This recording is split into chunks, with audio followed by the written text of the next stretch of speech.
Hello everyone, Tropical Central here, and welcome back to another video. And today I'm going to be updating my Senate ratings. So I'm not going to stall you guys, because I believe you guys might have a busy day. So let's get right into it. Remember, I'm going to go from safe all the way down to likely. So not safe all the way to likely. I'm safe all the way to tilts. So yeah, so let's start off with the Democrats. Oregon, Illinois, Delaware, New Jersey, Rhode Island, Massachusetts, New Mexico, and Colorado. My explanation for these is there's in Virginia. My explanation for these going to be very strong incumbents running, um, and with not really strong Republicans running any of these states, it's not going to happen. Alright, safe for Republicans. South Dakota, Nebraska, Wyoming, Montana, Idaho, Kansas, Oklahoma, Arkansas, Louisiana, Mississippi, Alabama, Tennessee, Kentucky, West Virginia, South Carolina, Florida.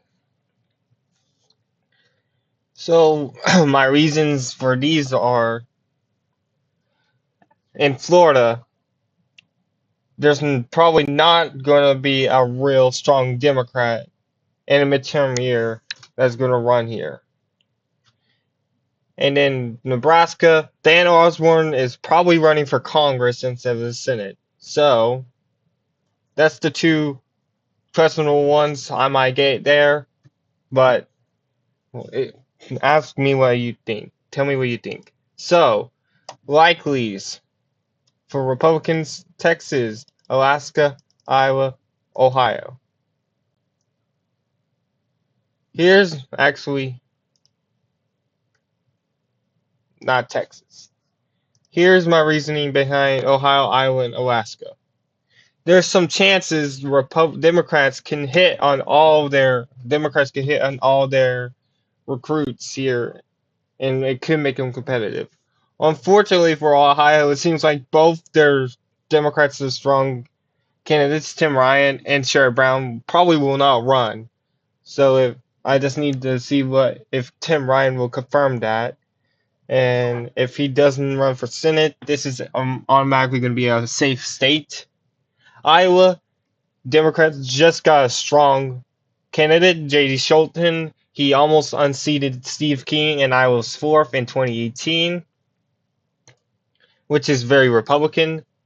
So he's a very strong candidate. He won a Trump-backed district by a lot when Trump won it by a lot. So Democrats got a strong candidate there. And the question is Patola going to win for governor, or is she going to win for Senate in Alaska? That's where I am at a crossroads with Alaska. All right. Likelies for the Democrats. Let's go Minnesota, New Hampshire. Midterm year, strong candidates are running in both. Democrats have a good bench in both. Chris Pappas in New Hampshire, Peggy Flanagan and Angie Craig in Minnesota. Pretty good bench there for Democrats. Shouldn't really be that competitive, but again, you'll never know in this environment. But yeah, and not strong Republicans. I think the only strong Republican in New Hampshire is Sununu or Ayotte. Both are not running. Ayotte's running for re-election. Sununu basically has retired from politics at this point. So that's where we're at for New Hampshire. For Minnesota, I don't think there's really a strong Republican. Tom Emmer maybe, but that's about it. So let's go over for leans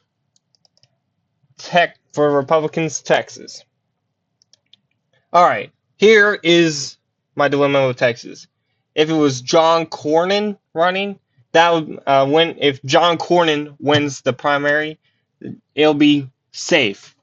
If Ken Paxton runs, tilt. Here's my reasoning.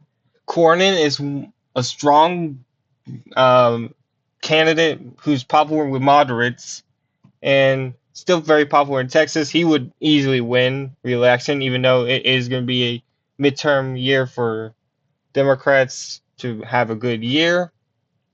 But if it's Ken Paxton against someone like Colin Allred or Beto O'Rourke, it's going to be a problem because midterm year and a guy with an insane amount of baggage. Ken Paxton has been impeached, indicted, a lot of baggage, and he's not really liked by Texas Republicans.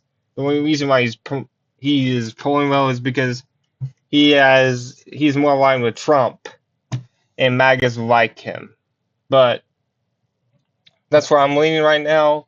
It's gonna all depend who's the nominee in Texas. Leans for the Democrats. Give me Michigan and give me Georgia. Here's my reasoning on this. One, both strong candidates have decided in Georgia. In Georgia, the strongest candidate the Republicans can have, he's not running again. He's not running. Brian Kemp is not running for Senate. And every other candidate, John Ossoff, is beating by a pretty solid margin in the polling, even though it's probably going to be close. That's why it's lean. In Michigan, always going to be a true battleground. Gary Peters is retiring, and there's another good Republican. Mike Rogers seems very capable of winning the race.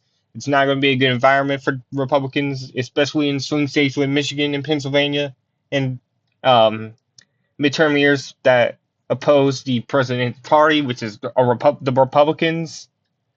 Midterm trends in swing states, it's not going to be good. And Michigan has a big bench too for Democrats to dig into. But 2 years ago last year was Slotkin, even though she barely won. And this year's like Haley Stevens, Maui McMorrow, like a lot of Democrats bench. Whitmer's not running, but it's going to be a very good. I think Democrats are favored here in Michigan. All right, let's go with our tilts. Tilt Republican in North Carolina, tilt Democrat in Maine. So here's my reasoning in Maine for tilt Democrat.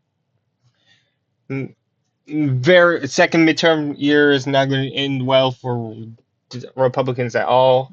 I think Collins, even though she's a very strong incumbent, somehow keeps winning. They'll be an unpopular, with an unpopular president in Maine and an unpopular senator in Maine. It's not going to look good.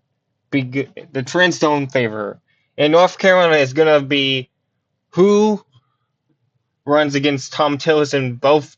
If Tom Tillis is primaried and the primary challenger is going up against like a Roy Cooper, Riley Nickel, lean D. If it's Tom Tillis versus Riley Nickel, tilt Republican. If it's Tom Tillis or Roy Cooper, lean Democrat. It's like Texas somewhat.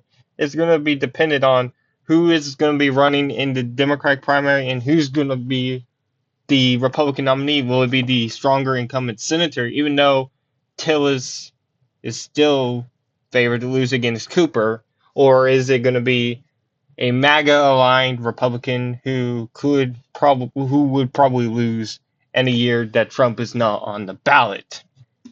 It's going to be a very interesting midterm year in the Senate levels because even though Republicans are very favored to hold the Senate, if like a blue wave happens, like I say, at 2006, anything can happen. But right now I say Democrats will probably make a dent into the majority, but it's not going to be enough. It's just a bad math for Democrats. Anyways, that's the end of the video. Please like and subscribe if you watched through it all, even though you probably didn't. And I'll see you guys next time. I am happy to announce that you guys overwhelmingly wanted me to continue with these long form videos of my analysis. So I'm going to continue to do that. And thank you so much for watching, everyone. And I'll see you guys later. Peace out.